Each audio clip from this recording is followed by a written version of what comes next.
a Dios. Él trató de llevar al pueblo de Dios a la desobediencia, pero no logró. Siempre hay un remanente fiel. El diablo puede hacer lo que desee, pero ese pueblo es fiel a toda prueba.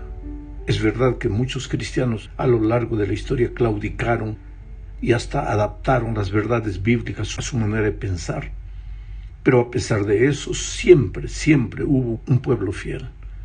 Por eso, en los últimos días, el enemigo tratará de derrotar a ese pueblo. Haciendo un repaso general de lo que estudiamos hasta aquí, diremos que los primeros 11 capítulos del libro de Apocalipsis tratan justamente de la vida de la iglesia, sus luchas, sus caídas a lo largo de los tiempos, sus conflictos y también la cruel persecución de parte del enemigo de Dios. Pero a partir del capítulo 12, que estudiaremos hoy, veremos la estrategia del enemigo para derrotar al pueblo de Dios en los días finales de la historia de este mundo. Veamos. Necesitamos leer los versículos 1 al 3 de Apocalipsis 12. Dice: apareció en el cielo una gran señal, una mujer vestida de sol con la luna debajo de sus pies y sobre su cabeza una corona de 2 estrellas. Estaba encinta y gritaba con dolores de parto en la angustia del alumbramiento. Otra señal también apareció en el cielo, un gran dragón escarlata que tenía 7 cabezas y 10 cuernos, y en sus cabezas tenía 7 diademas. Ahora, la pregunta es, ¿quién es esta mujer y qué simboliza? ¿Y el dragón, de dónde vino y qué quiere? El relato de la Biblia sigue diciendo que el dragón se paró frente a la mujer que estaba por dar a luz a fin de devorar a su hijo tan pronto como naciera. Y su hijo fue arrebatado para Dios y para su trono. Mira, para entender esta profecía es necesario volver al jardín del Edén. Allí estaban presentes la pareja humana y la serpiente que había engañado a nuestros primeros padres. Observa lo que Dios le dijo a la serpiente. Génesis 3:15 dice: pondré enemistad entre ti y la mujer, entre tu simiente y la simiente suya. Esta te herirá en la cabeza y tú le herirás en el talón. Esta promesa de Génesis 3:15 es la primera profecía de las Escrituras. Al mencionar en este texto a la mujer, Dios no se estaba refiriendo solamente a Eva, sino que estaba hablando también de su iglesia. ¿Sabes por qué? Es que en las Escrituras la mujer es símbolo de iglesia. Una mujer pura, vestida de blanco, simboliza la iglesia de Dios. Y una mujer impura, vestida de rojo, representa la iglesia del enemigo de Dios. De manera que cuando en Génesis 3:15 Dios habla de la lucha entre la serpiente y la mujer, estaba en realidad profetizando la lucha milenaria entre el diablo y la iglesia de Dios. Esta, decía la profecía refiriéndose a la iglesia, a la mujer, te herirá en la cabeza. Y tú, le dijo a la serpiente, la herirás. ¿A quién? A la iglesia, en el talón. Y tú sabes que cuando Satanás provocó la muerte de Cristo en el Calvario, hirió a la iglesia en el talón. Pero finalmente Jesús, por medio de la fidelidad de su iglesia, hirió al diablo en la cabeza. En el capítulo 12 del Apocalipsis, la mujer está encinta. Eso es lo que leímos al comienzo. Está a punto de dar a luz. ¿A dar a luz a quién? A un hijo varón que va a regir todas las naciones. Este hijo varón, sin duda alguna, es Jesús, porque el profeta Isaías ya lo había anunciado años atrás. Isaías 9:6 dice: porque un niño nos ha nacido, hijo nos ha sido dado, y el principado sobre sus hombros. Se llamará su nombre admirable, consejero, Dios fuerte, Padre nuestro, príncipe de paz.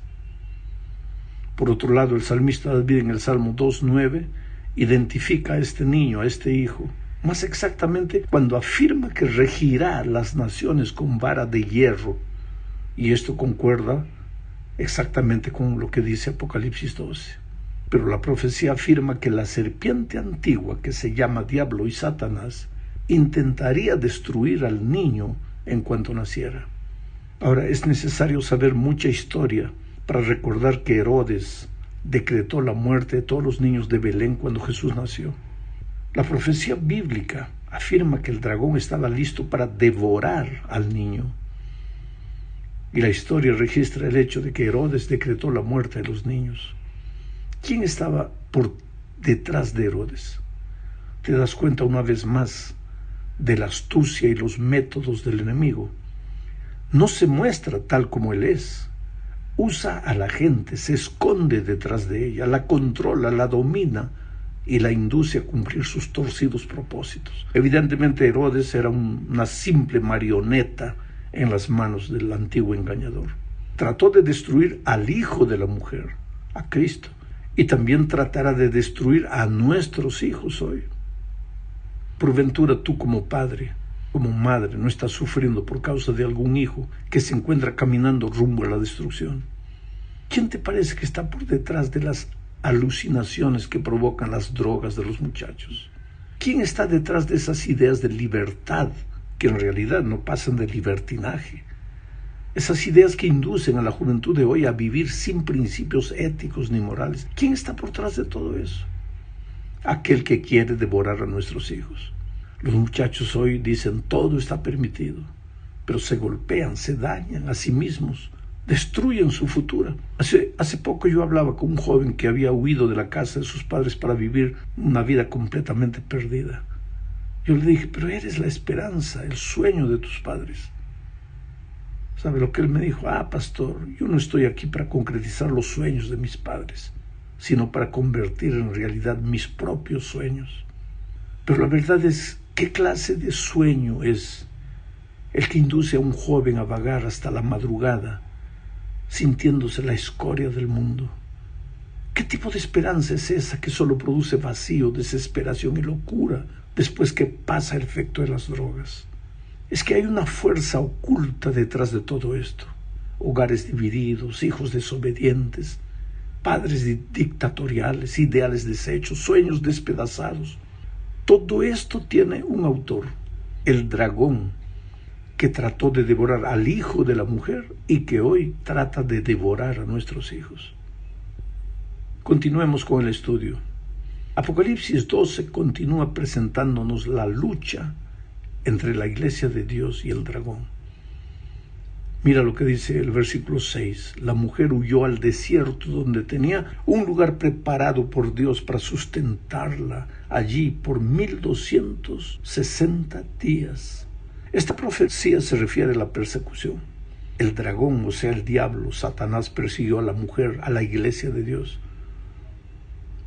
La mujer que había dado a luz al hijo varón, Jesucristo. Ahora la pregunta es, ¿se persiguió a la iglesia en algún momento de la historia? Claro, la historia registra un periodo oscuro en el cual la humanidad vivió un momento difícil, una época en la que se intentó avasallar la conciencia de las personas.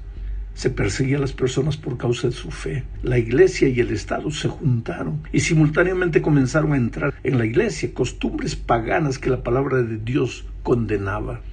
Pero había un remanente fiel, y la profecía indicaba que la verdadera iglesia de Dios no perseguiría, sino que sería perseguida, y que esa verdadera iglesia huiría al desierto por espacio de 1260 días. Ahora ya sabemos que en profecía un día equivale a un año, o sea, que la verdadera iglesia de Dios se escondería en el desierto durante 1260 años. En ese periodo, aquellos que intentaban obedecer la Biblia, y solo la Biblia, fueron cruelmente perseguidos. Muchos, como los valdenses, por ejemplo, se tuvieron que esconder literalmente en las cuevas de los montes para poder sobrevivir. Casi literalmente la tierra abrió su boca para ocultar a la mujer. Lo que provocaba esa furiosa persecución era la obediencia de la verdadera iglesia a la palabra de Dios. Pero esa mujer aparece en el capítulo 12 de Apocalipsis como vestida del sol. ¿Qué significa el sol? Observa cómo responde el rey David en el Salmo 84:11. Porque sol y escudo es Jehová, Dios. Se trata de la iglesia de Dios, sin duda alguna. ¿Y por qué tiene la luna debajo de los pies? Pues yo te pregunto, si el sol es el símbolo de la justicia de Dios, ¿dónde se reflejan sus enseñanzas, los principios divinos? ¿Dónde se reflejan? El salmista responde en el Salmo 119, 105, lámpara es a mis pies tu palabra y lumbrera a mi camino. Pues la conclusión es clara, la Iglesia de Dios tiene como fundamento de sus enseñanzas no las tradiciones de los hombres, sino las Escrituras, que son la palabra de Dios. Este fue el motivo de la gran persecución religiosa. Y por extraño que parezca, existe en la historia un periodo de exactamente 1260 años de persecución religiosa que comenzó en el año 538 con el edicto de Justiniano, quien después de derrotar a los ostrogodos, decretó que el obispo de Roma fuera el jefe de los otros obispos, porque Roma era la capital del imperio. Ahora, este periodo abarca los años cuando la Iglesia persiguió a los que se resistían a obedecerla ciegamente. Se consideraba hereje a la persona que leía y defendía las verdades de las Escrituras. Se condenaba a los herejes a morir quemados vivos después de confesar sus delitos, entre comillas, que era solo estudiar la Biblia.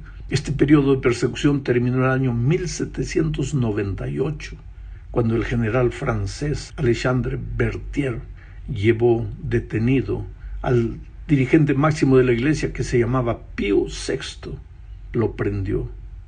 Ahí terminó el periodo de los 1260 años. Ahora observa otra vez el método del enemigo. Persigue a la Iglesia de Dios, pero no se identifica. Al contrario, el poder perseguidor se da a sí mismo el nombre de Iglesia de Dios, pero exige que la adoración y la obediencia sean para Él y no para el Señor y su palabra. Con toda seguridad, mucha gente que formaba parte de esa presunta Iglesia de Dios creía que estaban haciendo un favor al Señor al perseguir a los herejes. ¿Quiénes eran los herejes? Aquellos que se atrevían a obedecer las Escrituras y no a la Iglesia. Solo que esas personas, por sinceras que fueran, no se daban cuenta de que las estaba usando el enemigo de Dios en su intento por destruir a la verdadera Iglesia. Pero sigamos. La profecía de Apocalipsis 12 afirma que la verdadera Iglesia, aunque perseguida, sobreviviría y que habría en nuestros días un remanente, es decir, un pequeño grupo de fieles.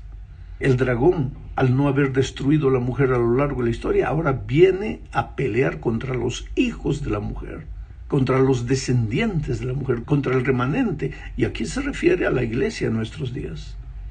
Este remanente, este pueblo fiel de Dios de nuestros días, se caracteriza por dos cosas. Observa cómo las describe Apocalipsis 12, 17. Entonces el dragón se llenó de ira contra la mujer y se fue a hacer la guerra contra el resto, el remanente de la descendencia de ella, contra los que guardan los mandamientos de Dios y tienen el testimonio de Jesucristo. Estas dos características se repiten en Apocalipsis 14, 12, cuando se habla de la perseverancia de los santos, del remanente. Ve lo que dice Apocalipsis 14, 12. Aquí está la perseverancia de los santos, los que guardan los mandamientos de Dios y la fe de Jesús. O sea, Dios declara sin medias tintas que tiene una iglesia en estos días y que esa iglesia tiene dos características distintivas. Primero, la Iglesia de Dios de nuestros días tiene que predicar a Jesús, tiene que conservar la fe de Jesús y al mismo tiempo cree en la vigencia de los mandamientos de Dios tal como los registra la Escritura. Estas dos siempre fueron las características del pueblo de Dios a lo largo de su historia. Y tú sabes que las características son muy importantes para identificar a la gente. Cierta vez yo tenía que buscar a alguien que no conocía, pero me dijeron: es alto, usa barba, tiene un lunar grande en la frente. Bueno, con esas características, pues, era muy difícil equivocarse.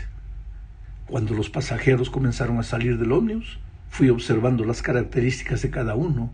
Vi a algunos altos, pero no usaban barba. Otros Usaban barba, pero no eran altos, hasta que por fin salió un hombre alto, con barba y con el lunar en la frente. Yo fui directo donde él y lo saludé.